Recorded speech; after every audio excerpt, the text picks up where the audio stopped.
The drill press whined as Alan Jennings lowered the bit into the solid block of metal, its high-pitched note changing as it bit through the surface. Tiny metal curls erupted from the point of contact, spiraling upward like steel DNA before landing on his work table. The sensation of metal under his hands felt right. It felt permanent. 23 years at this same station in building KK at Caterpillar's East Peoria plant, and he'd made over 100,000 of these same hydraulic valve housings. His hands knew the work better than his mind did. "Jennings, your output's down 8% this month." Alan didn't look up at Bill Nowicki, the floor supervisor who'd materialized beside him. He kept his eyes on the drill bit, watching the metal turn from silver to blue-black at the friction point. "New stock's harder," Alan said, "taking longer to get a clean bore." Nowicki made a note on his clipboard. "Well, pick up the pace. Word's coming down we need to hit targets this quarter." Alan nodded, not breaking his rhythm. Nowicki moved on to harass someone else. The factory floor stretched out around him, the beating heart of Peoria since 1925, a vast industrial cathedral of human industry. The distant thunder of the stamping machines mixed with the hiss of pneumatic tools and the grinding whir of belt-driven equipment to create the familiar symphony that had been the backdrop to Alan's entire adult life. He finished the bore, lifted the housing to inspect it, then reached for the next piece. His hands had calluses on top of calluses, badges of honor in a town where a man's worth was measured by what he made. The next piece slid into the jig. Alan locked it down, the drill descended. The whistle signaling the end of the shift sounded, and Alan raised the drill, switched off his machine, and stretched his back. It had been aching since his 39th birthday last month.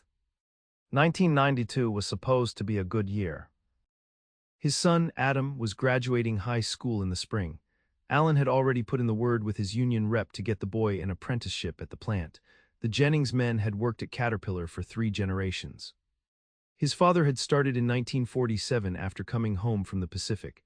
Alan had begun in 1969, fresh out of high school with a draft number that never got called. Now it would be Adam's turn. "You hear anything?" asked Vic Ramirez as they walked toward the lockers together. Vic ran the milling machine 2 stations over. "About what?"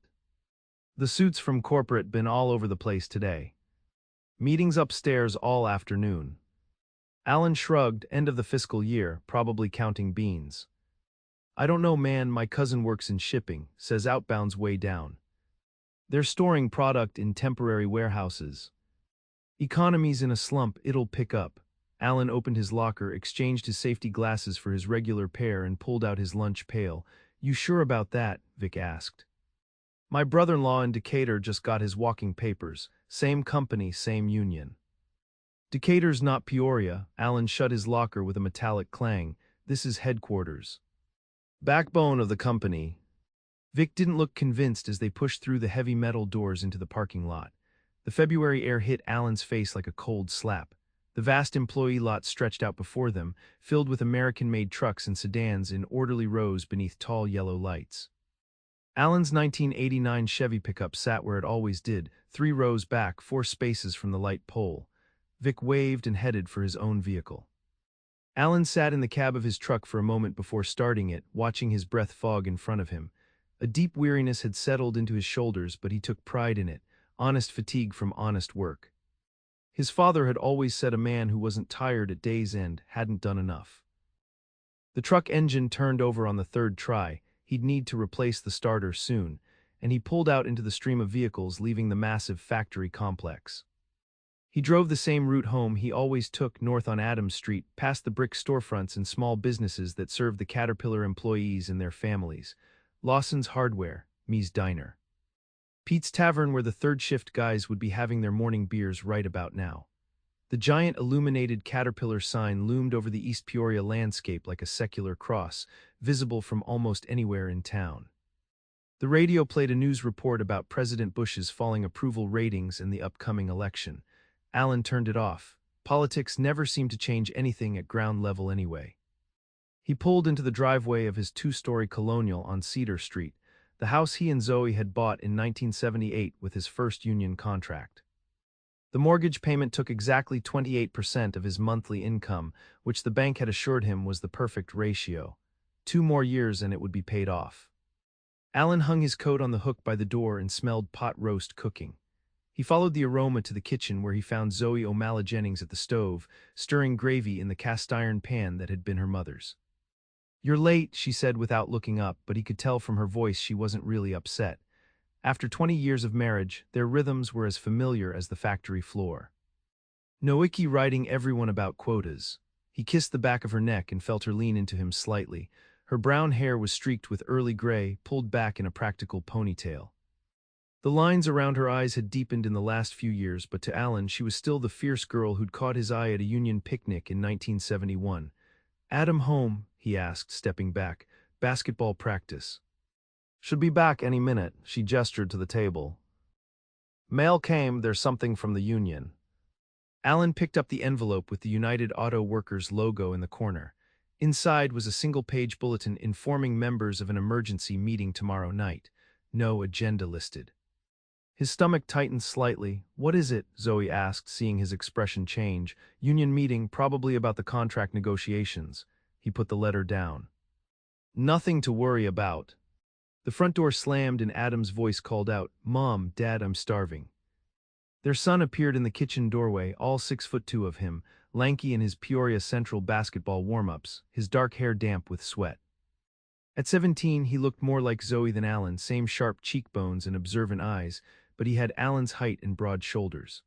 A scholarship to Illinois State was a possibility if his grades and points per game held up, but Alan had always assumed Adam would follow him to Caterpillar. "Coach ran us ragged," Adam said, dropping his gym bag on the floor. "Richwood's game on Friday." "Pick that up," Zoe said automatically, "and wash up." Alan sat at the head of the table as his son and wife moved around the kitchen in their familiar choreography. The moment felt solid, tangible. This was what he'd built, a home, a family, stability, the American dream, Peoria style. "So Dad," Adam said as they ate, "Sean's dad says Caterpillar's in trouble. That true?" Alan felt Zoe's eyes on him. "Sean's dad works in accounting, doesn't he?" He kept his voice casual. "Numbers guys always think the sky is falling." "Yeah, but—" "We've had downturns before," Alan interrupted. 75 was bad, 82 was worse. Company always comes back stronger. "But what if it doesn't?" Adam pressed. "What if things are really changing?" "That's enough," Zoe cut in. "Your father knows the company better than Sean's dad." Alan nodded, grateful for the support, but the question lingered like a bad smell. What if? The thought had crept into his mind more frequently lately, especially after rumors started circulating about the new Japanese manufacturing techniques being implemented in building SS. Lean production. Just-in-time inventory, new computerized machines that could do the work of 3 men. After dinner, Adam disappeared to his room to study, and Alan settled in his recliner with the Peoria Journal-Star. The business section carried a small article about Caterpillar's declining market share in Asia. "Nothing to worry about," the company spokesman said, "strategic repositioning." Alan folded the paper and flipped on the TV. Later, when they were getting ready for bed, Zoe sat on the edge of the mattress watching him hang up his work clothes. "Tell me the truth, Al, is Caterpillar in trouble?" He sighed, sitting beside her. "Honestly, I don't know. There's been talk." "What kind of talk?"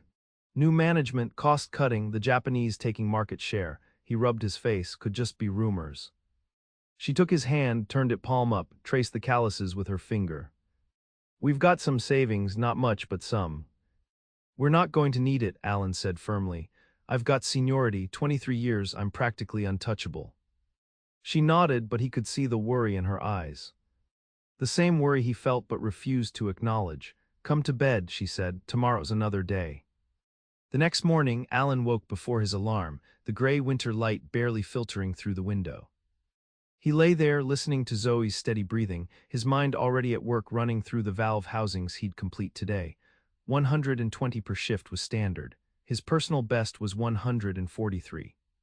The factory floor seemed subdued when he arrived, fewer jokes, more whispers. The normal camaraderie was replaced with an undercurrent of tension. Alan clocked in and headed to his station, nodding to Vic, who was already at his milling machine. "More suits today," Vic muttered as Alan passed. Indeed, there was a group of men in business attire on the catwalk above the floor, looking down at the workers. One pointed at something and the others nodded. Alan felt a flash of resentment. Those men in their pressed shirts had never felt metal curls burn through their coveralls or wiped sweat from their eyes as they leaned over a hot press. Alan turned on his drill press and started his day, deliberately shutting out everything but the task at hand. The rhythm of the work calmed him. Lower the drill, feel the bite, raise it up, check the bore, move the piece, repeat. This was what he knew, this was what he was good at. He was Alan Jennings, valve housing specialist, third-generation Caterpillar man. The morning passed in a blur of metal and motion. At lunch, Alan sat with his usual group in the cafeteria, unwrapping the sandwich Zoe had made him. My cousin in accounting says they're looking at the books hard, said Mike Deerfield from Quality Control. Comparing labor costs to the Japanese plants. Japan this, Japan that, grumbled Hank Peterson, a 30-year veteran of the assembly line. Since when do we care what they do over there? Since they started taking our customers, Mike replied. You seen the new Komatsu tractors, half the price of ours. Cheap junk, Hank insisted, not according to the buyers. Alan ate his sandwich silently, listening. He'd heard versions of this conversation for months now, but it had taken on a new urgency in recent weeks. After lunch, he stopped by his locker to take an antacid before heading back to his station. The afternoon wore on. Alan worked steadily, his body on autopilot, his mind wandering. He thought about Adam's question. About Sean's dad in accounting, about the suits on the catwalk, about the emergency union meeting tonight. When the shift ended, Alan cleaned his station methodically, wiping down the press, sweeping the metal shavings into the bin, checking his tools. Small rituals of control in a world that suddenly felt less certain. Vic caught up with him in the parking lot. You going to the meeting tonight? Alan nodded. You. Wouldn't miss it. Vic's face was grim. Something's up, man, I can feel it. Probably just contract posturing, Alan said, but the words sounded hollow even to himself. The UAW Local 974 hall was packed by the time Alan arrived that evening. He'd stopped home long enough to shower and change, telling Zoe he'd fill her in when he got back. Now, looking at the crowd of anxious faces, he wondered what he'd have to tell her. He found a seat near the back next to Hank Peterson, who was already there with a cup of coffee. Place is packed, Alan observed. Word got around, Hank replied. People know something's coming. The union president, Tony Maldonado, took the podium at precisely 7:00 p.m., his face solemn. The room fell silent.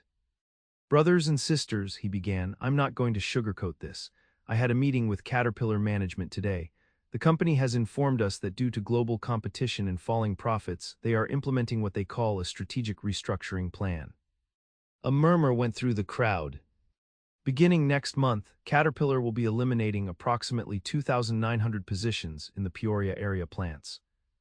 The murmur became a roar. Alan felt like someone had punched him in the stomach. 2,900 jobs.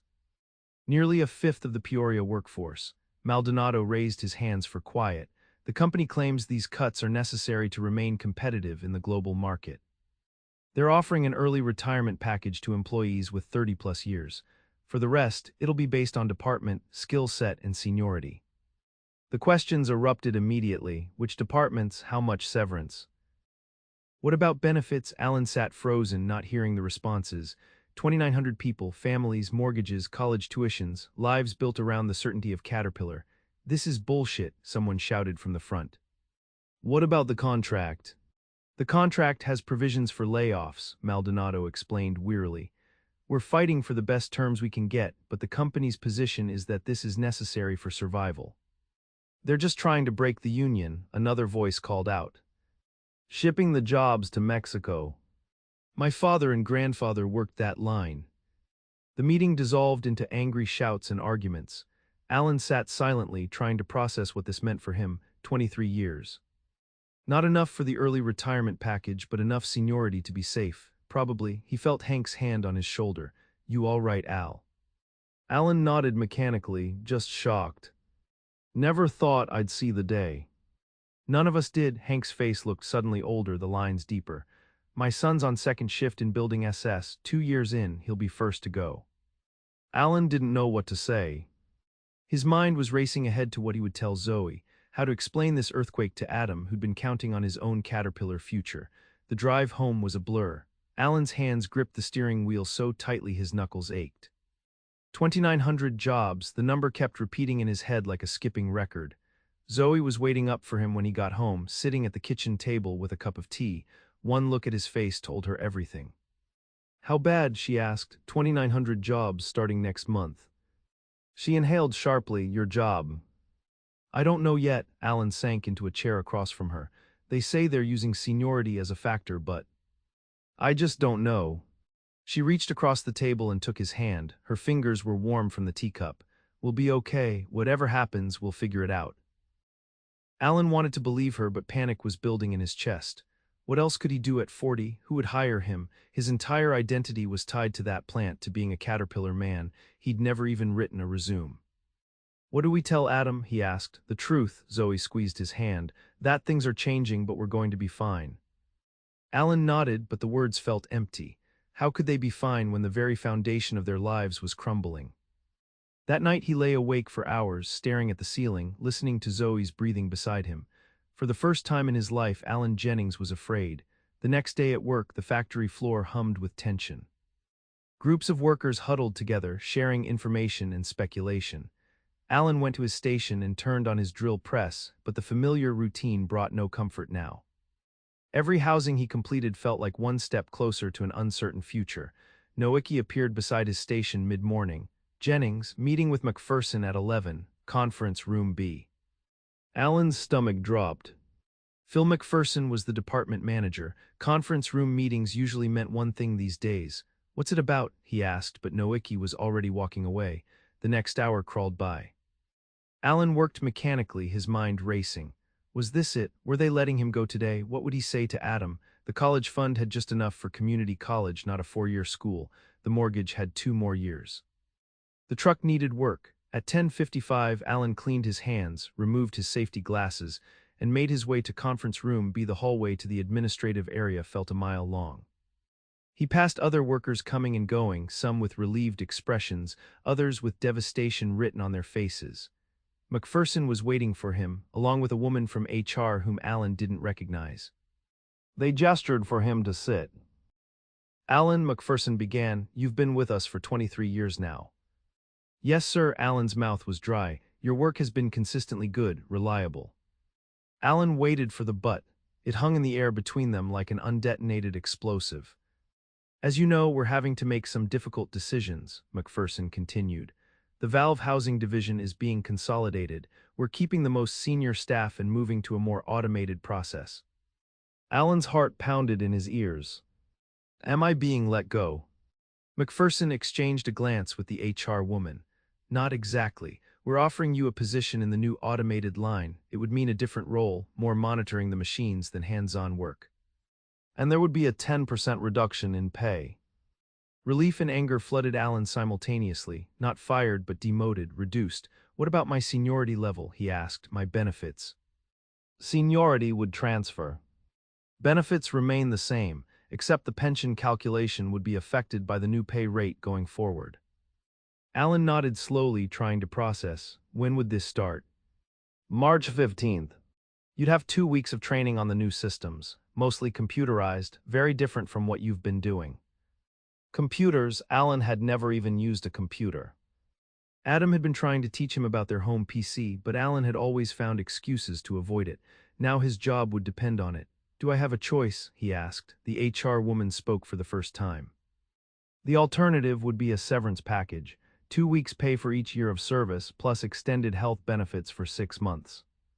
Alan did the quick math, almost a year's salary as a lump sum. It sounded like a lot until you considered what came after. No job, no prospects, no identity. I'll take the new position, he said, the words tasting bitter in his mouth. McPherson nodded, looking relieved. Smart choice, Alan. I know change is hard, but the company is evolving. We need to evolve with it. Alan stood, eager to escape the suffocating conference room. Is that all? One more thing. McPherson slid a paper across the table. We need you to sign this acknowledging the change in position and pay rate. Alan looked down at the form, the corporate letterhead stark and official. This piece of paper represented everything changing. His hand trembled slightly as he signed his name. Walking back to his station, Alan felt numb. Around him, the factory continued its rhythmic life, but it suddenly seemed alien, like he was seeing it for the first time. Workers at their stations, the symphony of industrial sounds, the smell of oil and metal. For 23 years, this had been as familiar as his own heartbeat. Now it felt like a foreign country where he no longer belonged. He completed his shift mechanically, saying little to anyone. As he was leaving, Vic caught up with him in the parking lot. "How'd you fare?" Vic asked. "Got offered a spot on the automated line, 10% pay cut." Vic whistled low. "That's tough, but better than what I got. Severance package and a handshake." Alan looked at his friend, really looked at him. Vic was 52 with 3 kids, the youngest still in high school. "Jesus, Vic. What are you going to do?" Vic shrugged, but Alan could see the fear behind the casual gesture. "My brother-in-law says they're hiring at the Maytag plant in Galesburg. Less money, but it's something. Maggie's sister lives up there, so we'd have family." The idea of Vic leaving Peoria, leaving Caterpillar, seemed impossible. They'd started within months of each other, had their kids around the same time, bought houses in the same neighborhood. "I'm sorry, man," Alan said inadequately. "Yeah, well," Vic forced a smile. "Maybe I'll open that fishing shop I always talked about, who knows." They parted with a handshake that felt more like a goodbye than their usual "see you tomorrow." Alan sat in his truck for a long time before starting it, watching workers stream out of the plant. How many of them had just received life-changing news? How many were wondering what came next? When Alan got home, he found Adam alone in the kitchen, a textbook open on the table. "Where's your mom?" Alan asked, hanging up his coat. "Working late, parent-teacher conferences." Adam studied his father's face. "What's wrong?" "You look like someone died." Alan sat heavily at the table. He'd planned to wait for Zoe before having this conversation, but maybe it was better this way, man to man. Caterpillar announced layoffs yesterday. 2,900 jobs being cut. Adam's eyes widened. "Are you?" "I'm not being laid off, but my job is changing, moving me to the automated line with a pay cut." Adam processed this. "So what does that mean?" "For us, it means we tighten our belts. It means college might have to be loans instead of cash." Alan hesitated. "And it means that apprenticeship we talked about probably isn't happening." Adam nodded slowly. "I've been thinking about that anyway. Sean's applying to U of I for computer science. Says that's where the jobs are going to be." Alan felt a pang of something, disappointment, relief. He'd always assumed Adam would follow in his footsteps, carry on the Jennings legacy at Caterpillar, but maybe that legacy was ending with him. "Computers, huh?" Alan tried to keep his voice neutral. "You never mentioned that before." Adam shrugged. "Just been thinking about it lately. The world's changing, Dad." Out of the mouths of babes, Alan thought. "Well, whatever you decide," he said, "we'll support you. Even if things are tighter than we planned."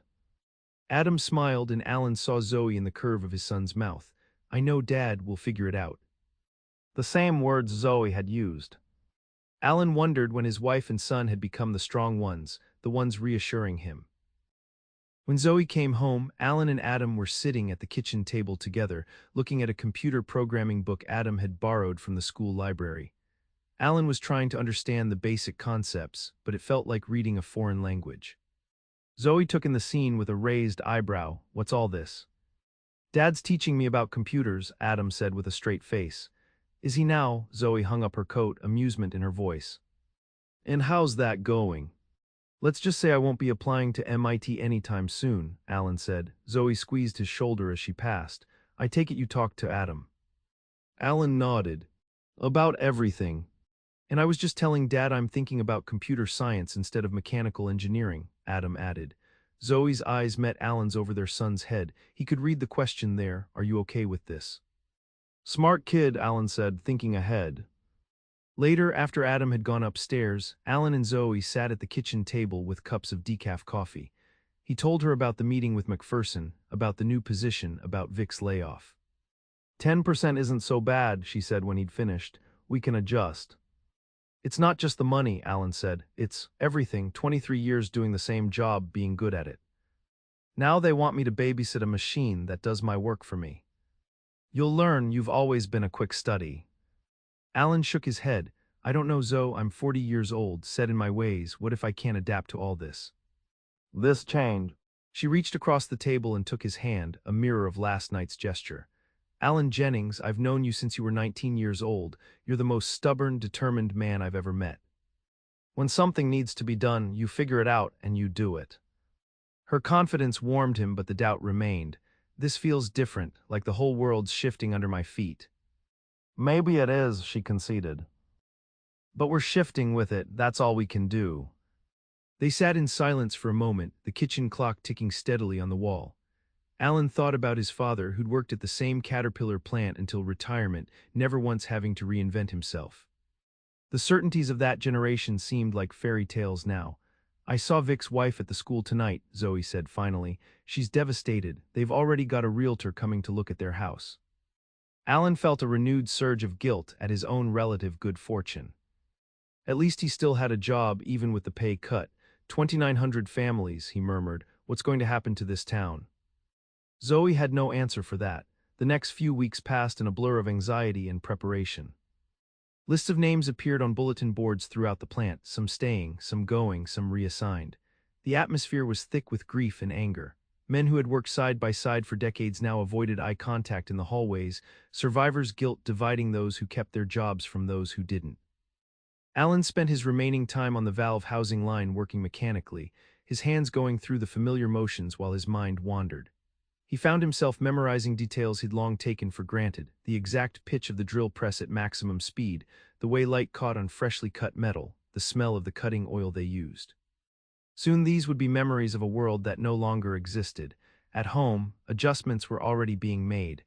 Zoe picked up extra shifts at the school where she worked as an administrative assistant. They canceled their summer vacation plans. Adam applied for a part-time job at the mall to help with college expenses, small sacrifices that added up to a new reality. On March 14th, Alan's last day on the valve housing line, Vic and several other laid-off workers came by after their exit interviews. They brought a case of beer to the parking lot and a small group gathered around Alan's truck. "To the end of an era," Hank Peterson said, raising his can. "And to whatever comes next," added Vic, his voice steady despite the emotion Alan could see in his eyes. They drank in silence for a moment, these men who had measured their lives in shifts and parts in years of service. "You know what really gets me?" Mike Deerfield said finally. "My old man worked here 42 years, never missed a day. Company gave him a gold watch when he retired, told him he'd always be part of the Caterpillar family." He took a long drink. "Now they're cutting his pension benefits, some family." Alan nodded. The company's announcement about restructuring the pension program for retired workers had come a week after the layoff news. His own father's monthly check would be reduced by nearly 15%. "Times change," Hank said philosophically. "Companies got to survive." "Yeah, but at what cost?" Alan found himself asking. "What happened to loyalty, to taking care of your people?" No one had an answer. They finished their beers in contemplative silence, then said their goodbyes with handshakes that lingered a beat longer than usual. Alan watched Vic walk to his car, shoulders slightly slumped, and felt a profound sense of loss. Not just for the jobs, but for the brotherhood, the shared identity that had defined them. On Monday, March 15th, Alan reported to Building SS for his first day of training on the automated valve housing line. The facility was newer, cleaner, and quieter than his old workspace. Instead of the industrial cacophony he was used to, there was only the soft hum of computers and the occasional pneumatic hiss. His new supervisor, Derek Fulton, couldn't have been more than 30. He wore a polo shirt with the Caterpillar logo and carried a tablet computer. "Welcome to the future," Derek said with an enthusiasm that grated on Alan's nerves. "This automated line can produce 3 times the valve housings with 1/5 the manpower. Pretty amazing, right?" Alan looked at the massive machine that had replaced dozens of skilled workers. It was an impressive piece of engineering, a series of robotic arms and precision tools that moved with inhuman speed and accuracy. But all he could think about were the empty spaces where his friends should have been. "Let me show you your workstation," Derek continued, oblivious to Alan's discomfort. The workstation consisted of a computer terminal and a control panel. Alan's job would be to monitor the output, make minor adjustments to the settings, and call for maintenance if something went wrong. The actual work, the crafting of metal that had been his life's skill, would be done by the machine. "It's pretty simple once you get the hang of it," Derek explained, showing Alan how to navigate the computer interface. "The system monitors itself for the most part. You're really just here to make sure nothing goes haywire." Alan nodded, trying to focus on the instructions, but feeling increasingly like a relic.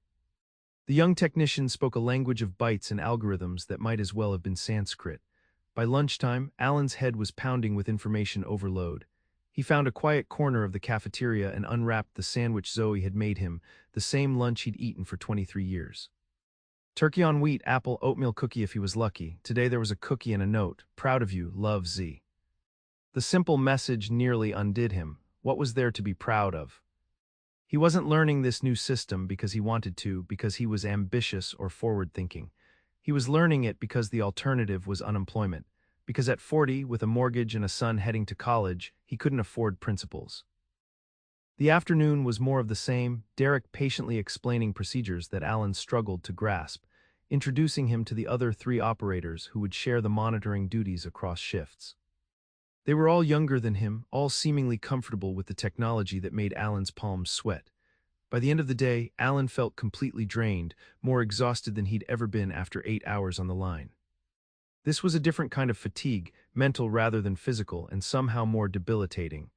As the weeks passed, Alan settled into an uneasy routine in his new role. The work itself wasn't physically demanding, but the constant vigilance required to monitor the machines taxed him in ways his old job never had. He found himself coming home with headaches, his eyes strained from staring at screens all day. April brought the first round of actual departures. Alan watched from the window of Building SS as his former colleagues cleaned out lockers and carried boxes to their cars. Vic was among them, stopping briefly to wave at the building where Alan now worked. Alan raised his hand in return, though he wasn't sure Vic could see him through the tinted glass. That evening, Alan helped Vic and Maggie load the last of their belongings into a rented moving truck. The house they'd owned for 16 years was empty now, sold to a young couple who both worked at the local hospital. Vic tried to maintain his usual jovial demeanor, but Alan could see the strain around his eyes. "Galesburg's not so bad," Vic said as they closed the moving truck's rear door. "Smaller than Peoria, but they've got a good school district for Miguel, and Maggie's sister is there. Family's important, you know." Alan nodded. "You'll do great, Vic. Always land on your feet." "Yeah, well," Vic trailed off, looking back at the house. "Never thought I'd be starting over at 52. They embraced awkwardly, men unused to such displays but feeling the weight of the moment. "Keep in touch," Alan said. "Let us know how it goes." "Will do, and hey," Vic gripped Alan's shoulder, "don't let them beat you. Whatever happens with all their computers and robots, remember who you are."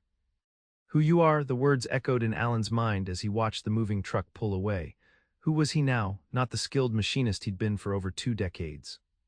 Not the mentor to younger workers, not the man who could take pride in physical objects he'd helped create. The question followed Alan home, sat with him at dinner, kept him awake at night.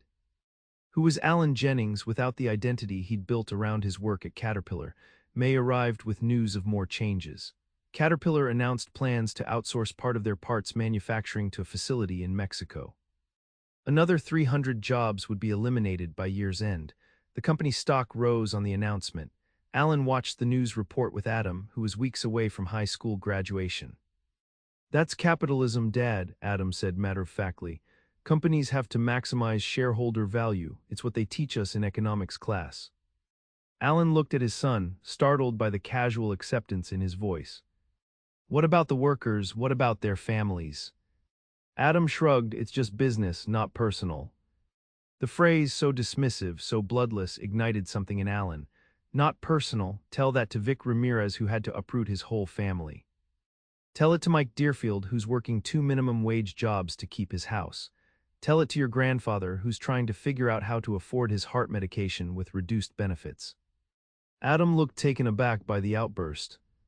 "I'm just saying that's how the system works. Companies have to adapt or die." "And people, what about them? Do they just adapt or die too?" Alan's voice had risen, drawing Zoe from the kitchen. "What's going on?" she asked, looking between them. "Nothing," Alan said, suddenly aware of how he must sound, "just a difference of opinion." Adam stood up. "I've got homework." He left the room, shoulders tense. Zoe sat beside Alan on the couch. "Want to tell me what that was about?" Alan sighed. He was talking about the Caterpillar layoffs like they're just some abstract economic concept. "Companies have to maximize shareholder value," he mimicked. "He's 17, Al. He's repeating what he learns in school." "Well, maybe schools should teach more than the bottom line. Maybe they should teach about community and responsibility, and not throwing away people who have given their lives to a company." Zoe was quiet for a moment. "You're not wrong, but neither is Adam. This is the world he's growing up in. Different from ours." Alan leaned back on the couch, suddenly tired. "I know, that's what scares me." The next day at work, Alan was monitoring the automated line when an alert flashed on his screen. One of the robotic arms had detected a variance in the metal stock. In the old days, he would have felt the difference immediately, adjusted his drilling technique to accommodate the harder metal. Now he had to navigate through 3 menu screens to make the adjustment. As he worked, Derek appeared at his shoulder. "Everything okay over here?" System flagged an issue. "Just a harder batch of metal," Alan explained. "I'm adjusting the penetration rate."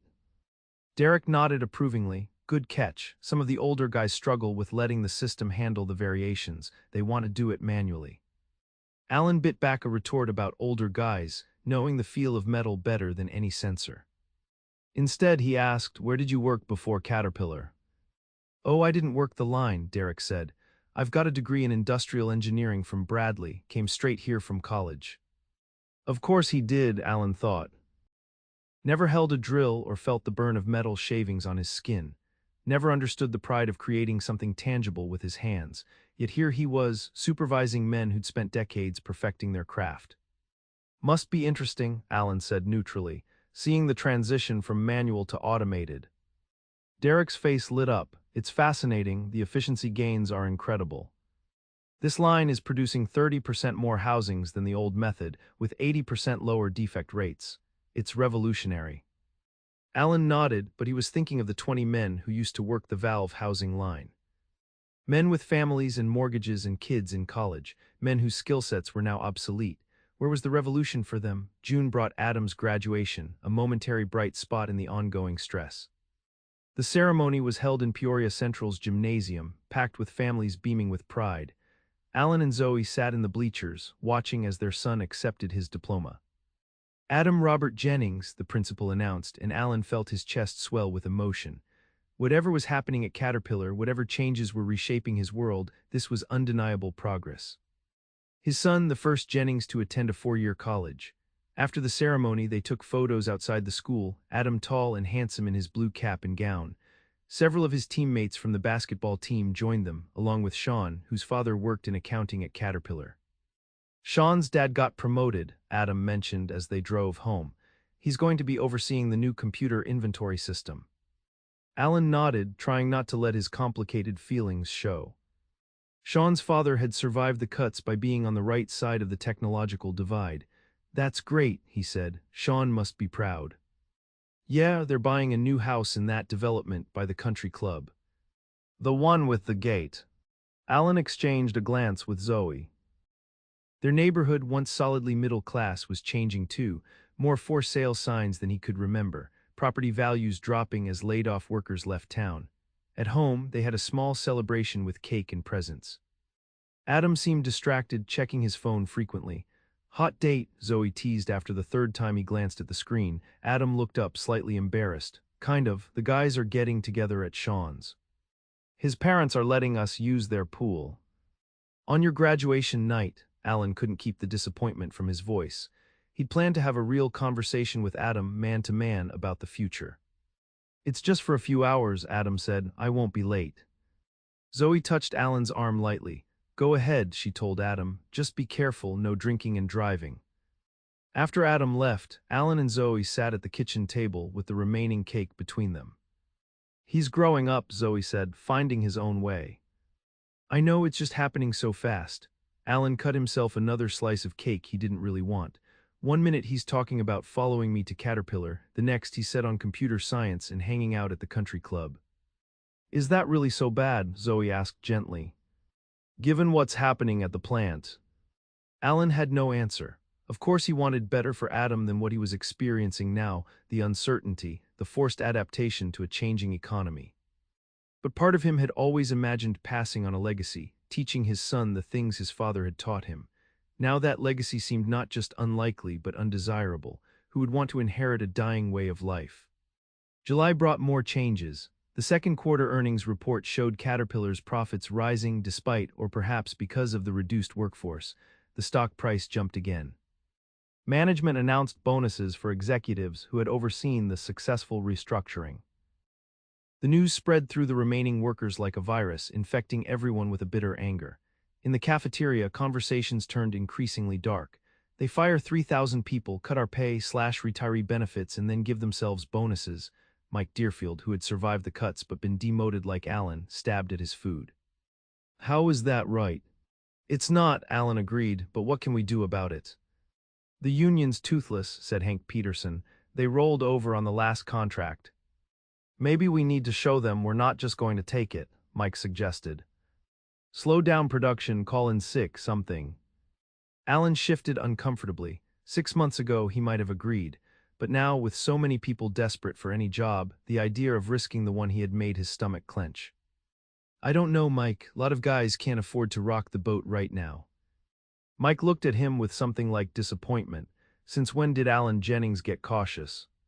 You were a union man through and through. I've got a son starting college in the fall, Alan replied, and a mortgage, and 22 years before I can collect my pension. So yeah, I'm cautious. The conversation left a sour taste in Alan's mouth. Was he being a coward or just practical? The line between the two seemed increasingly blurred. August arrived, bringing with it Adam's preparations for college. Illinois State had offered him a partial scholarship, and with their savings and loans, they would make it work. Alan watched his son pack up his room, sorting through childhood possessions with unsentimental efficiency. You can leave some of this stuff here, Alan said, watching Adam box up trophies and memorabilia. Your room's not going anywhere. Adam looked up, surprise on his face. I thought maybe you and Mom would want to downsize. Since it'll just be the two of you. The suggestion caught Alan off guard. Downsize, this is our home. Adam shrugged. Just something I heard Sean's dad talking about. He said a lot of people are going to have to sell their houses once the separation packages run out. Thought maybe you were thinking about it too. Alan felt a flare of anger at Sean's father for discussing such things in front of the kids, then realized Adam wasn't a kid anymore. He was about to go out into the world where people talked openly about economic realities. We're not selling the house, Alan said firmly. We're fine. The pay cut isn't that bad and your mom's got her job at the school. Adam nodded, but Alan could see a flicker of doubt in his eyes. It stung to realize his son wasn't entirely confident in his parents' financial stability. Later that night, Alan found himself sitting on the back porch, nursing a beer and watching fireflies blink in the darkness. Zoe joined him, settling into the chair beside his. Adam thinks we might have to sell the house, he said after a moment. Zoe sighed. He's worried about us, about how all this is affecting us. He shouldn't have to worry about his parents at 18. No, but he does. That's who he is. She reached for his hand in the darkness. He'll be okay, Al. He's got your determination and my common sense. Alan smiled despite himself, poor kid. They sat in companionable silence for a while, listening to the cricket chorus and watching the stars emerge. You know, Zoe said finally, maybe it wouldn't be the worst thing to consider moving eventually. Not now, but in a few years. This house is big for just the two of us. Alan felt a pang at the suggestion. This is our home, Zoe. We raised Adam here, built our life here. I know, but maybe our life is changing. Maybe that's okay. He wanted to argue, to insist that some things shouldn't change, couldn't change. But hadn't that been exactly his problem at work? Resistance to the inevitable. Besides, Zoe rarely pushed an issue unless she'd given it real thought. We don't have to decide anything now, she continued, just something to think about. Alan nodded, but the idea settled in his mind like a stone. Another piece of his identity potentially slipping away. The day they took Adam to college was bright and warm, a perfect late August Sunday. They loaded his belongings into Alan's truck, clothes, books, his new computer, posters of basketball players and bands Alan had never heard of. The drive to Normal took just over an hour, the familiar Illinois landscape rolling past in a blur of cornfields and small towns. Adam sat between them in the truck's cab, his knee bouncing with nervous energy. You've got everything right? Zoe asked for the third time. Sheets, towels, laundry detergent. Yes, Mom, Adam said with practiced patience. And if I forgot something, there are stores in Normal. It's not the wilderness. Alan focused on driving, his own emotions too complicated to sort through. Pride in his son, anxiety about the future, a strange sense of loss for a phase of life ending. The campus was chaos when they arrived, hundreds of families unloading cars and navigating maps. Adam's residence hall was a towering brick building that looked nothing like the dorms Alan remembered from his brief community college stint before Caterpillar. It took 3 trips to carry everything up to the small room Adam would share with a stranger from Chicago. The roommate hadn't arrived yet, so Adam claimed the bed by the window. Zoe immediately began making it with the new sheets they'd bought, while Alan assembled a small bookshelf they'd brought. "Mom, I can do that," Adam protested, but he let Zoe finish.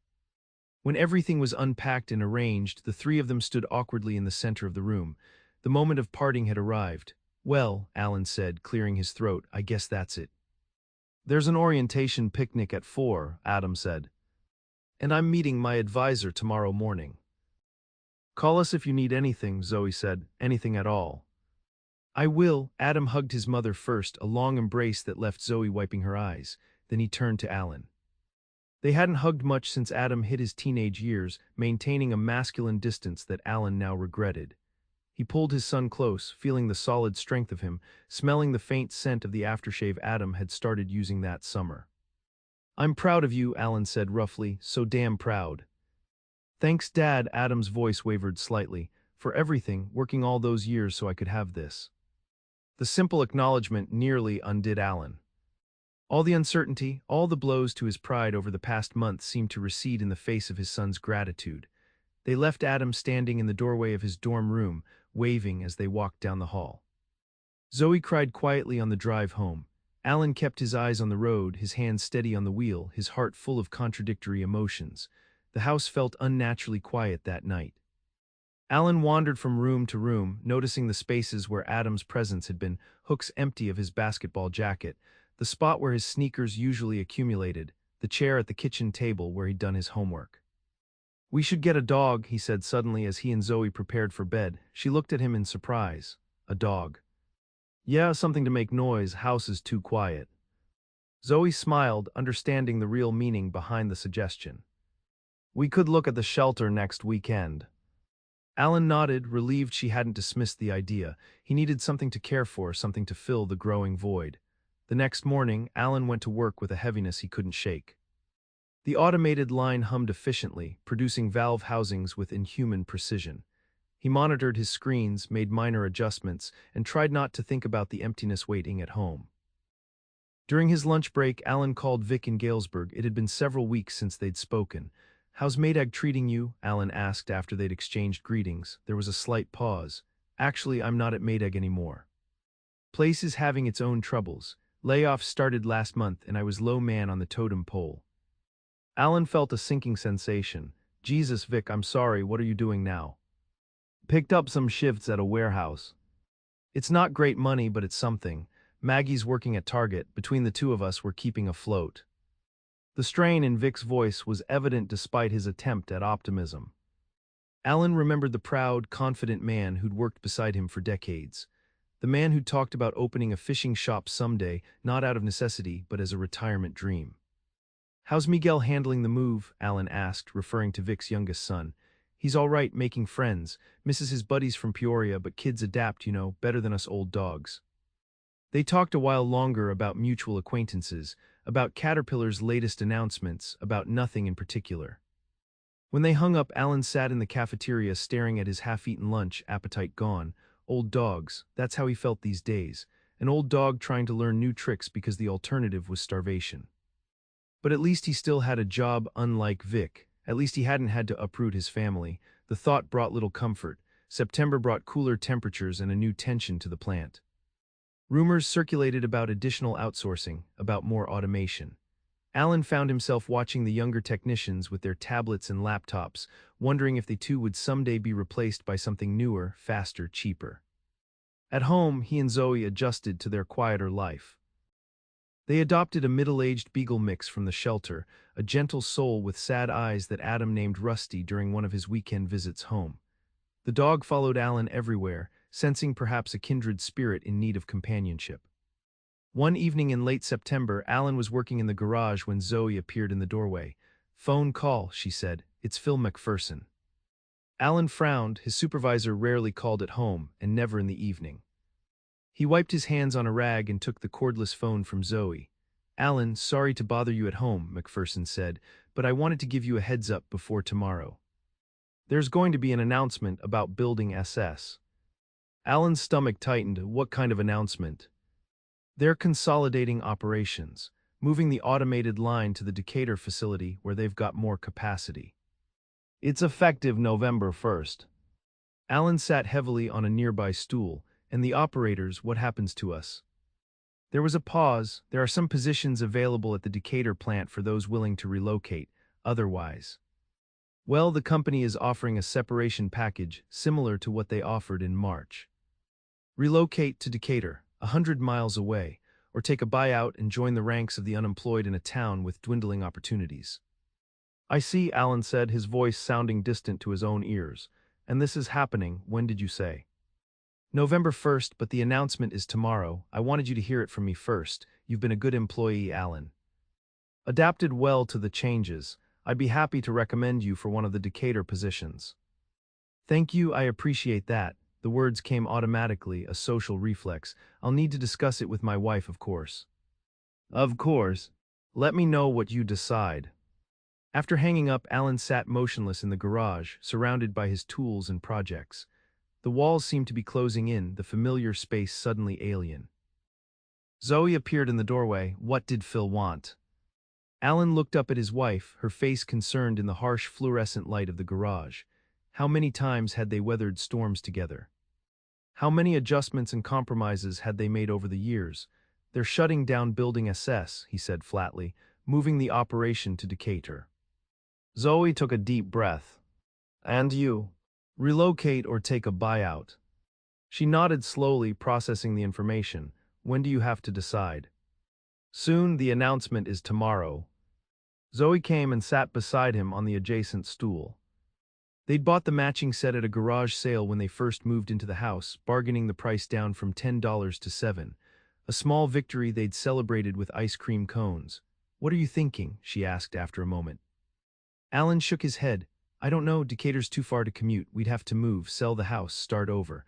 Or I take the buyout and then what? Who's going to hire a 40-year-old factory worker whose only skill is operating a machine that's been moved to Decatur? Zoe was quiet for a moment. Maybe this is an opportunity. Alan looked at her sharply. An opportunity to do what? Become greeters at Walmart, flip burgers at McDonald's. No, to reinvent ourselves. To figure out what comes next on our own terms. Her calmness in the face of this crisis both irritated and steadied him. Zoe had always been the practical one, the one who could see beyond the immediate problem.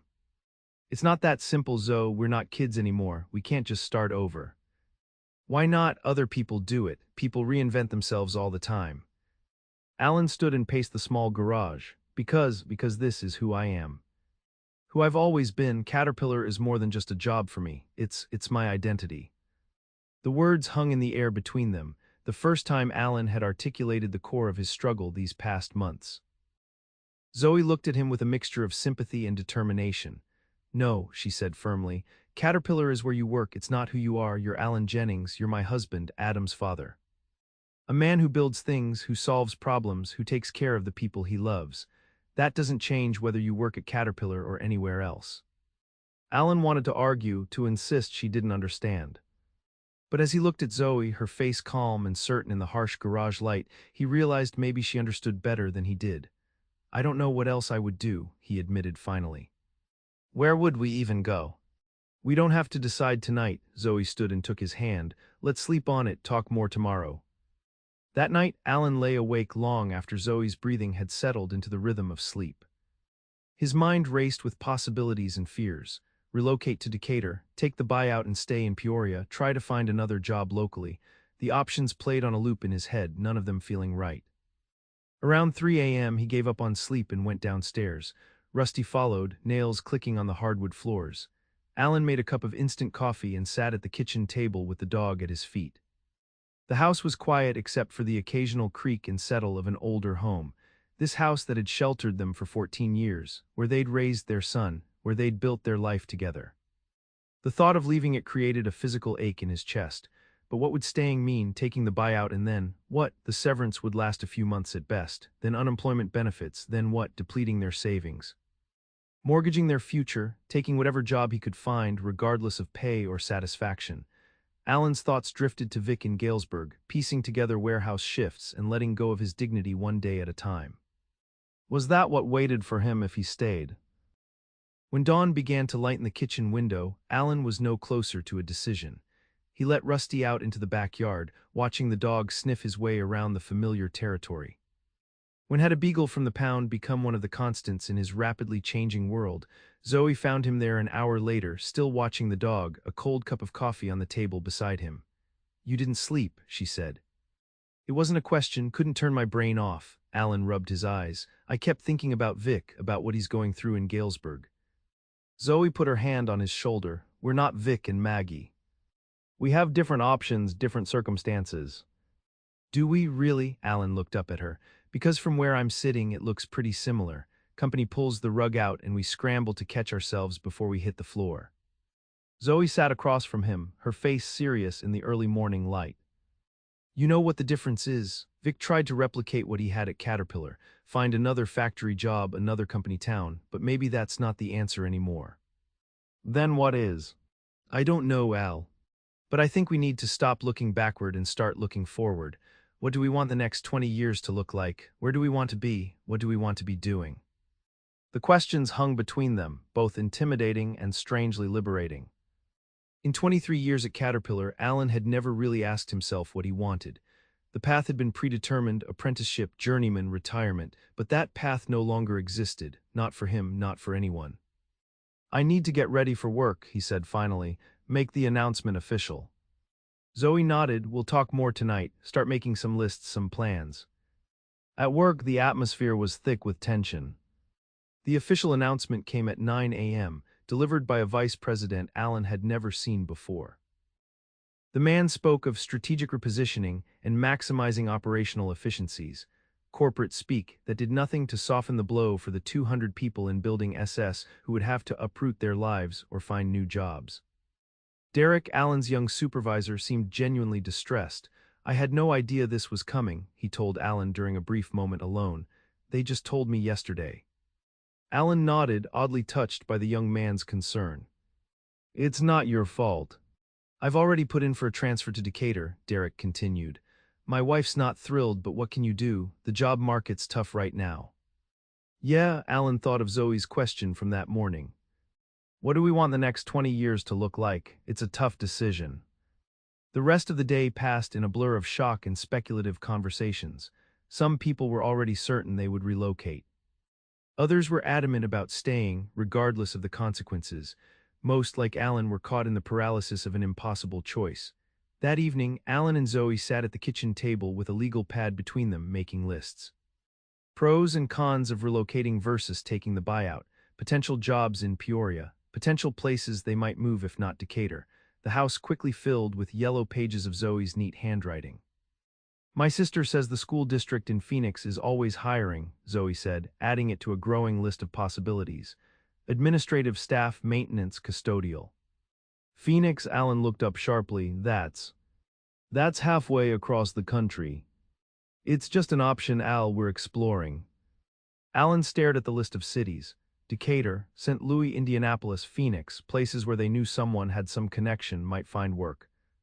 Places that weren't Peoria. "What about Adam?" he asked, "if we move away from Illinois?" "Adam's building his own life now," Zoe said gently. "He'll visit us wherever we are and we'll visit him." The thought of his son coming home to a different house, a different city, maybe even a different state, created a hollow feeling in Alan's chest. But wasn't that inevitable in some ways? Hadn't Adam already begun his journey away from them? They continued making lists until nearly midnight, the options dizzying in their variety. The world suddenly seemed both terrifyingly large and full of possibilities. Alan felt simultaneously liberated and unmoored, like a boat cut free from its dock. The next day, Saturday, Alan was in the garage organizing his tools when the phone rang. Zoe answered it, then brought it to him with a curious expression. "It's Vic," she said. Alan took the phone. "Vic, everything okay?" "Better than okay, man, I've got news." Vic's voice had an energy Alan hadn't heard in months. "Remember that fishing shop idea I used to talk about?" "Yeah, of course." "Well, I'm doing it. Found a little place right on the river in Aquaca. Previous owners retiring, willing to sell the whole operation, inventory, customer list, everything. I've been crunching numbers all week, and I think I can make it work." Alan was stunned. "Vic, that's amazing, but how?" "Severance package, plus we sold the Peoria house for more than we paid, and the Galesburg house is worth half as much." Leave some capital, not a lot but enough to get started, and Maggie's sister is going in with us. She's got a head for business. A fishing shop, Alan couldn't keep the wonder from his voice. Vic had been talking about it for years, but always as a distant dream, something for someday. Bait tackle boat rentals, guided trips, the works. Vic paused. It's a risk I know might fall flat on my face. But I figured, what the hell, I'm already down. Might as well try something I've always wanted to do. I think it's great, Vic, really. And Alan meant it despite the twinge of envy he felt. Vic had found a direction while he was still spinning in circles. Listen, the reason I'm calling, I know about building SS closing, word gets around, and I know you're trying to figure out what's next. So I wanted to put something out there. Okay, Alan said cautiously. The shop's got a small repair business on the side. Outboard motors, fishing gear, that kind of stuff. Previous owner's been farming it out because he's not mechanical. But it could be expanded. A guy with your skills could build that into something. Alan felt a jolt of surprise. Are you offering me a job? More like a partnership eventually. Start as an employee until we see if the whole thing floats. But yeah, I'm offering you a place if you want it. Alan's mind raced. Aquaca was a tiny river town, population maybe 1,000, nothing like Peoria. But it wasn't far from Adam at school, and a repair shop, working with his hands again but on his own terms, not babysitting a machine that would eventually replace him. I don't know what to say, Vic. I need to talk to Zoe. Think about it. Of course, no rush. We're not even closing on the place for another month. Just wanted you to know there's an option, something different. After they hung up, Alan sat in the garage for a long time, turning the offer over in his mind. Leaving Peoria, leaving Caterpillar, starting over in a small river town with a friend who was taking the biggest risk of his life. When he finally went inside and told Zoe about the conversation, her response surprised him. I think we should consider it, she said without hesitation. Really, you'd want to move to a tiny town like Aquaca? Why not? I could find work in the school system there or somewhere nearby. We could get a smaller place, maybe right on the river, lower cost of living, and you'd be doing something you enjoy, something with a future that you control. Alan studied his wife's face, searching for doubt or hesitation. It would be a huge change, Zoe, for both of us. Everything's already changing, Al, has been for months. The question is whether we let the change happen to us, or we choose the change ourselves. The distinction struck Alan forcefully. Choose the change ourselves, wasn't that what Vic was doing? Taking control of his own destiny instead of waiting for the next corporate decision, the next economic shift, the next technological advancement that would render him obsolete. Over the next few days, Alan and Zoe researched Aquaca. They looked at property values, school systems, the general economy of the area. They called Adam to get his thoughts on the potential move. To Alan's surprise, his son was enthusiastic. That sounds awesome, Dad. Fixing boats instead of monitoring machines, way more your style. Alan hadn't realized Adam had noticed his dissatisfaction with the new position at Caterpillar. But of course he had. The boy missed nothing. You wouldn't mind us being further away? Alan asked. It's like an hour difference, Dad, not exactly moving to Mars. Adam paused. Besides, you and Mom should do what makes you happy. I'm good. The simple statement, delivered with the casual confidence of youth, lodged in Alan's heart. You and Mom should do what makes you happy. When had his son become so wise? By the end of the week, Alan had made his decision. He would take the buyout from Caterpillar and accept Vic's offer to join the fishing shop venture. He and Zoe would sell their house in Peoria and find something smaller in Aquaca. It was terrifying and exhilarating in equal measure. On Monday morning, Alan went to McPherson's office to deliver his decision. The manager seemed genuinely disappointed. You're sure about this, Alan? The Decatur position is guaranteed. This fishing shop. Sounds pretty speculative. I'm sure, Alan said, and was surprised to find it was true. It's time for something different. McPherson nodded slowly. Well, I can't say I understand it, but I respect your decision. You've been a good employee, adapted better than most to the changes. Thank you. Alan stood to leave, then paused. Can I ask you something? Of course. Do you think Caterpillar will ever go back to the way it was? More workers, less automation. McPherson's expression was answer enough, but he spoke anyway. No, that world is gone, Alan. For Caterpillar, for manufacturing in general, the companies that survive will be the ones that adapt the fastest. More technology, fewer people, it's just the reality. Alan nodded. He'd known the answer before asking, but somehow hearing it stated so bluntly provided a kind of closure. The caterpillar of his father's generation, of his early years, was gone, no point in mourning what couldn't be recovered. The next few weeks were a whirlwind of activity. Alan and Zoe put their house on the market, priced competitively given the depressed state of Peoria real estate. They drove to Aquaca several times, once to see the fishing shop Vic was buying, and later to look at houses. They found a small two-bedroom on a quiet street just a few blocks from the Mississippi River, with a detached garage perfect for Alan's tools. October 31st was Alan's last day at Caterpillar.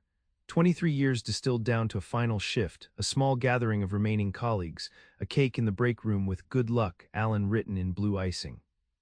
Derek presented him with a plaque commemorating his service, and Alan was surprised to feel genuinely touched by the gesture.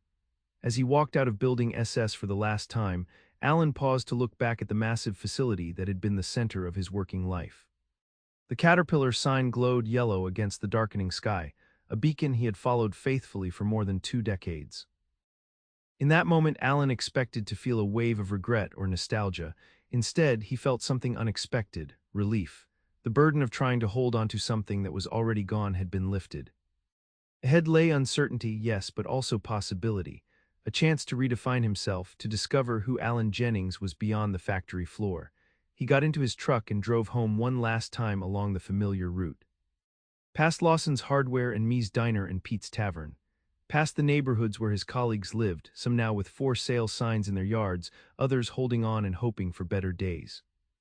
Zoe was waiting for him at home, their belongings packed in boxes stacked throughout the house. The moving truck would come tomorrow. They'd signed the papers on the Aquaca house that morning. There was no turning back now.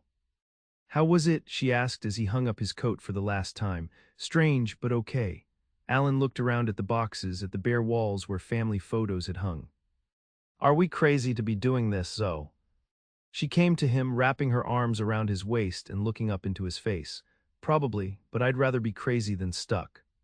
"Wouldn't you?" Alan thought about the automated line in Building SS, about the suits on the catwalk, about McPherson's certainty that the old world was gone for good.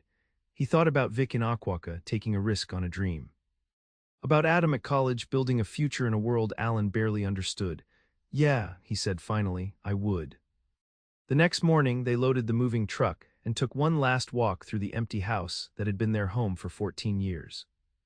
Each room echoed with memories: Adam learning to walk in the living room, birthday parties in the kitchen, Christmas mornings, ordinary Tuesday evenings, all the moments that made up a life. "Ready?" Zoe asked, standing in the front doorway. Alan took a deep breath. "Ready." They locked the door behind them and got into their vehicles, Alan in his truck with Rusty beside him, Zoe in her sedan. As they pulled away from the house, Alan glanced in his rearview mirror at the sold sign in the front yard. A young couple had bought it, the woman a nurse, the man a teacher. A new generation starting their own journey in the house where his family's chapter was ending. The drive to Aquaca took just under 2 hours, the Illinois landscape rolling past Alan's windows like a familiar but changing painting. Farms gave way to small towns, then to the wooded hills that signaled their approach to the Mississippi River. When they crested the final hill and Alan saw the mighty river spread out below, something shifted inside him. The vast expanse of water, the distant shore of Iowa on the other side, the small cluster of buildings that was Aquaca, it all seemed to represent something profound.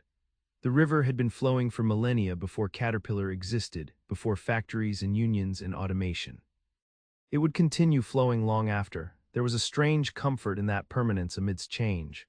Vic was waiting for them at the fishing shop, now officially his as of the previous week. The sign above the door still read Miller's Bait and Tackle, but Vic had plans to rename it once they were established. "Welcome to paradise," Vic said as Alan got out of his truck. His friend looked different somehow, energized, younger, despite the gray in his hair and the lines on his face. "Nice place," Alan said, taking in the weathered building with its wide front porch and view of the river. "Come see inside." "Wait till you see the repair shop. It's a mess, but it's got potential." Alan followed Vic through the main shop, shelves of fishing gear, coolers of live bait, racks of life vests and river maps, to a back room that would be his domain. It was indeed a mess, tools scattered haphazardly, outboard motors in various states of repair, fishing reels and other equipment waiting for attention. "Previous owner just did the basics," Vic explained. "Oil changes, simple fixes. But there's demand for more. Lots of weekend warriors with boats they don't know how to maintain. Alan surveyed the space, already mentally reorganizing it, imagining how his tools would fit, what equipment they might need. It was nothing like the precision world of valve housings, but somehow that felt right. This was a place where his skills could be applied in 100 different ways, where no 2 days would be exactly alike. I think I can work with this, he said finally. Vic grinned. I knew you could. Later, after the moving truck had been unloaded at their new house, and Zoe had begun the process of turning the unfamiliar space into a home, Alan sat on the small back porch with a beer, watching the sun set over the distant trees. Rusty explored the new yard, sniffing every corner as if cataloging the differences from their Peoria home. Alan thought about the journey that had brought him here, the layoff announcements in February that had started everything. The months of uncertainty and fear. The gradual realization that the world he'd known was disappearing and that he could either disappear with it or find a new place for himself. Would it work out, the fishing shop, this small river town? This new version of Alan Jennings, boat mechanic instead of factory worker, there were no guarantees. But then he realized there never had been. The certainty he'd felt at Caterpillar had been an illusion all along. Zoe came out and sat beside him, handing him the phone. Adam wants to talk to you, says he might come visit next weekend. Alan took the phone, feeling a surge of warmth at the thought of showing his son their new home, the fishing shop, the river. Letting Adam see that his father could change, could adapt, could find new purpose. Hey buddy, he said into the phone, how's school going? As he listened to his son's stories of classes and basketball and new friends, Alan gazed out at the unfamiliar landscape that would become their new normal. The Mississippi flowed steadily in the distance, constant yet always changing like life itself. Somewhere in Peoria, Caterpillar continued its evolution, machines replacing men, profits rising as payrolls shrunk. The world Alan had known for 23 years was receding like the shore behind a boat. But ahead, if he was brave enough to look, lay open water and new horizons. Not just survival, but the possibility of something he hadn't felt in a long time, hope.